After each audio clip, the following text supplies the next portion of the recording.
है, तपसी सरकार का चित्र है, भगवान शिव की प्रतिमा है। एक साथ ही सब सम्मानित कर दें, बार बार देने से समय जाया होगा। सब जल्दी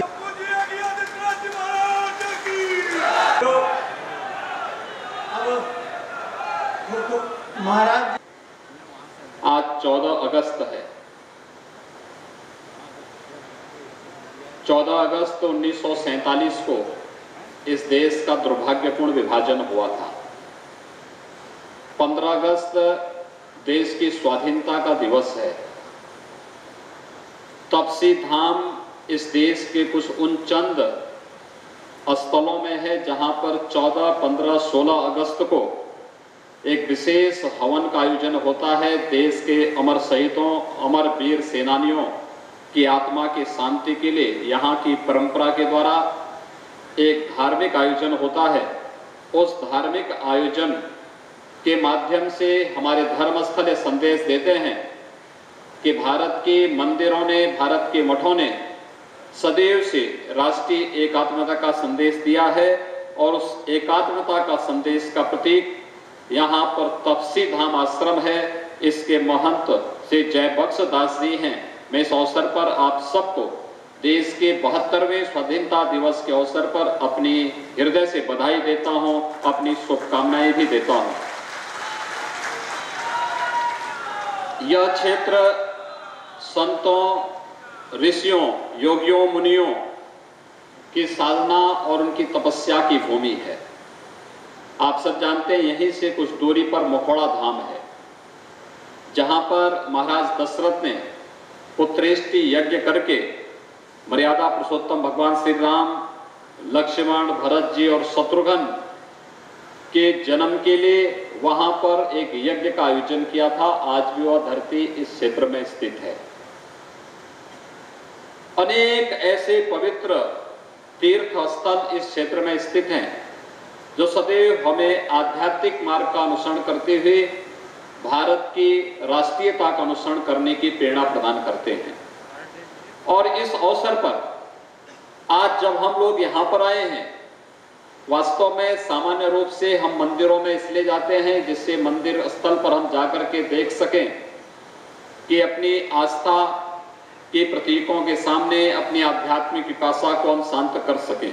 और मैं इस क्षेत्र के विधायक, इस क्षेत्र के संतों, इस क्षेत्र के जितने भी हमारे धर्माचार्य गण हैं, सामाजिक, धार्मिक और राजनीतिक संगठनों के कार्यकर्ता हैं, इन सब का आह्वान करूंगा कि पवित्र मनोरमा नदी के उद्गम स्थल से लेकर के और जहां पर ये सरयू जी के साथ मिलती है वहां तक इस पवित्र नदी की अविरलता और निर्मलता को बनाए रखने के लिए हम सबको मिलकर के कार्य करना होगा। यहाँ पर तपसी धाम में बाबा जी अचानक नहीं आए होंगे, उन्होंने तपस्या अचानक नहीं की होगी। इसके लिए उन्होंने जब यह स्थल देखा होगा, उस प्रकार की आध्यात्मिक ऊर्जा वहां पर देखी होगी। मंदिर अचानक नहीं बनते हैं। इस धरती पर स्थापित आध्यात्मिक ऊर्जा के वे केंद्र ही मठ और मंदिर बन पाते हैं, जहां पर एक वास्तविक प्राकृतिक ऊर्जा होती है, आध्यात्मिक ऊर्जा होती है।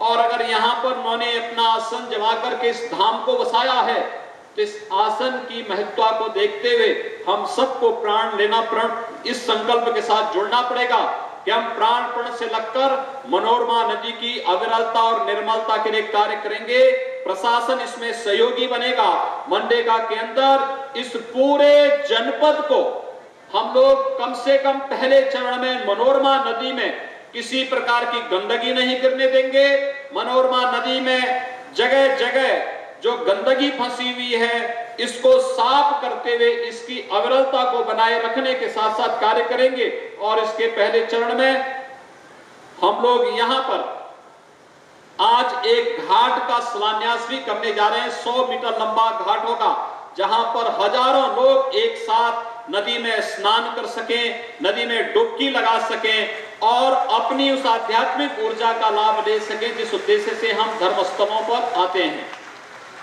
यहाँ पर साथ ही साथ हम लोगों ने एक प्रयास किया है, एक अच्छी धर्मशाला का निर्माण हो। ये धर्मशाला यहाँ पर आने वाले लोगों की सुविधा के साथ साथ यहाँ पर आसपास के गांव के लोगों के लिए विभिन्न प्रकार की सुविधाएं, किसी को मांगलिक कार्यक्रम की दृष्टि आना है, किसी को अन्य कार्यों की दृष्टि आना है, लगभग 4 करोड़ रुपए से अधिक की इन योजनाओं का यहाँ शिलान्यास इसी बात को लेकर के किया जा रहा है, जिससे जिस पवित्र भावना के साथ कोई श्रद्धालु किसी धर्म स्थल में आता है उस प्रकार का पवित्र भाव उसको प्राप्त हो सके। यहाँ की बाउंड्री वाल, स्थल की सुरक्षा की दृष्टि से बाउंड्री वाल के निर्माण के लिए भी हम लोग सहयोग करने हैं। उसका शिलान्यास का कार्यक्रम यहाँ पर एक साथ संपन्न हो रहा है, जिससे बाउंड्री वाल के माध्यम से हम उस स्थल की सुरक्षा और आने वाली पीढ़ी को एक धरोहर के रूप में से दे सकें कि यह स्थान सुरक्षित है और इस स्थान की सुरक्षा, इसकी स्वच्छता और इसकी समृद्धि समाज का दायित्व भी है। समाज मिलकर के इस दायित्व का निर्वहन करेगा, इस बात को लेकर के आज इस संकल्प के साथ हम सब यहाँ पर उपस्थित हुए हैं।